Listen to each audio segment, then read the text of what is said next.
Fraser McPhie, and brand new reader, Fraser McPhie. He's been out for a while because had a kid. Woo! Woo! But he's an old pro for us. Back in the days of Fringe Club. Yeah, it's been a while. And brand new first-time reader, Sophia Zhang, and they're going to do this together. So a big hand for Sophia Zhang. And without further ado, By a Hair's Breadth by Philip Berry. Don't run, Alexei! Shouted Anastasia. Don't run! She knew her 12-year-old brother would bleed if he bumped himself. He wasn't allowed to run around the palace. Yet she chased him. That was the game. She turned into a long corridor.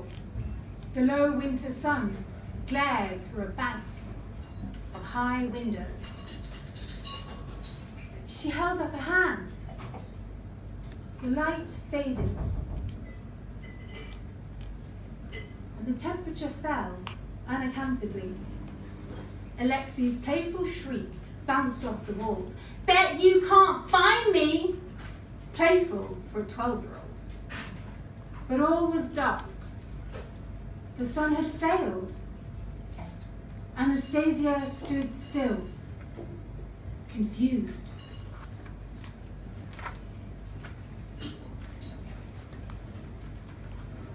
In Viborg, near St. Petersburg, the balding man with high cheekbones and Asiatic features ran 2 fingers through a lock of limp grey hair. He presumed the original owner was now dead. Satisfied with the feel of it, he placed the wig on his head. The theatrical costumier, into whose shop the balding man had walked with a stocky friend, looked down at his feet in embarrassment. It looked terrible. It cried, "Wig! Let me make you one to order, sir." "How long will that take?" 2 or 3 weeks. "No, I need it today." "Let me at least advise you on..." But the customer's severe expression discouraged further conversation. He drew a handful of warm rubles from a pocket close to his skin, placed them in the open palm, and left. His comrade, a metalworker called Gustav Rovio, followed him out onto the street. An icy wind blew from neighbouring Finland. The wig did not fit well, and the balding man, called Vladimir Ilyich Lenin, kept patting the sides to reassure himself that it was still well applied. If a finger of wind slipped into a gap between scalp and rubber, it would peel them up clean off and dump it into the road. Recognition would be swift. Punishment, merciless. The theatrical costumier was a reader of journals and men. He stared at the closed door. Recognition was delayed, but when it came, he called out to his young assistant, a nephew without much love for this trade. "That man, the short one, I know him. He's a dissident, a revolutionary. Remember 05? He was behind it all."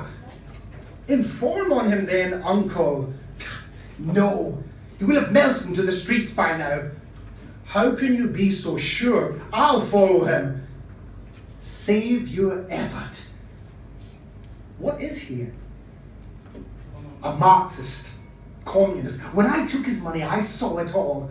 An idea, struggling to survive, suffocating under our natures. He is convinced, but he must convince all of us. And while he tries to do that, we will suffer. I felt it. I saw it. Evil in a noble carriage. He's gone." "What's his name?" "Lenin. He writes pamphlets. I have one up the stairs. All it needs is a strong man, uncle. The old ways are gone. He will fail." "How can you be so sure? You said he is strong. You saw it." "The wig. He should have listened to me. I know my trade. That wig will be the end of him." A week later, Lenin and another comrade hurried through the grand streets of Petrograd towards a townhouse where members of the Bolshevik Central Committee awaited their once exiled leader. Lenin wore a cap and a sober coat. The cap gave him comfort, the weight of it. A security patrol rounded the corner ahead. 2 men, both in uniform, Kerensky's men, among the last officials still loyal to the disintegrating provisional government. They knew Lenin's face. They had seen his picture. Papers! Fake documents were produced. Lenin, strangely effeminate now with a fringe that curled into his brow beneath the cap's shade, began to sway. The impersonation succeeded. They assumed he was drunk. He certainly looked the part. Disreputable, self-neglected, plain odd.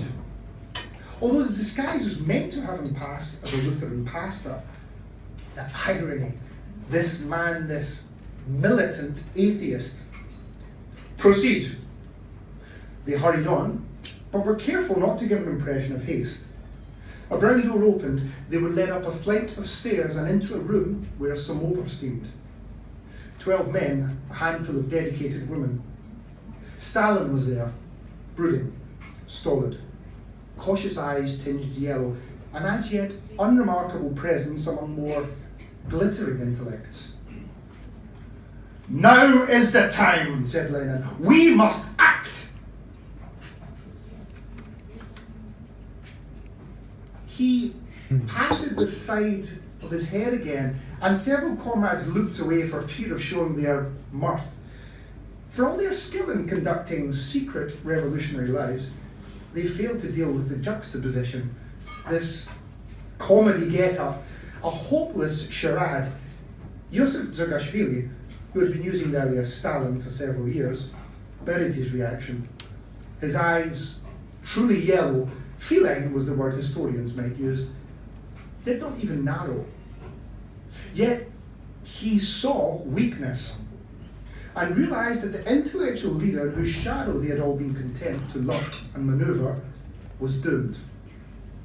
Lenin's fire burned deep beneath such surface trivialities, but although his comrades felt the heat of his convictions, none could take him seriously now. How could he walk around like this? He looked stupid. One by one, they vetoed his plan for action. Not yet. Look at yourself. We are not there yet. Lenin excused himself. Anastasia blinked into the flood of new light. Her breath, which seemed to have been drawn from her throat, replaced with recycled, tainted air, returned. The echo of Alexei's shriek, transformed into 1,000 screams, fell dead to the parquet floor. Her brother was quiet now, bored in his hiding place. She hadn't come to find him. Probably he was reading by one of the great radiators. And she breathed deeply. The air was clean.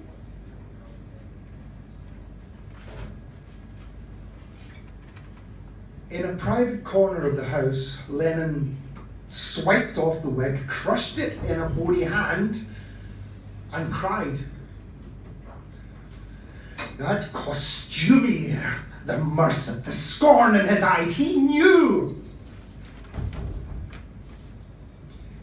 The dictatorship of the proletariat died before it could have its first breath.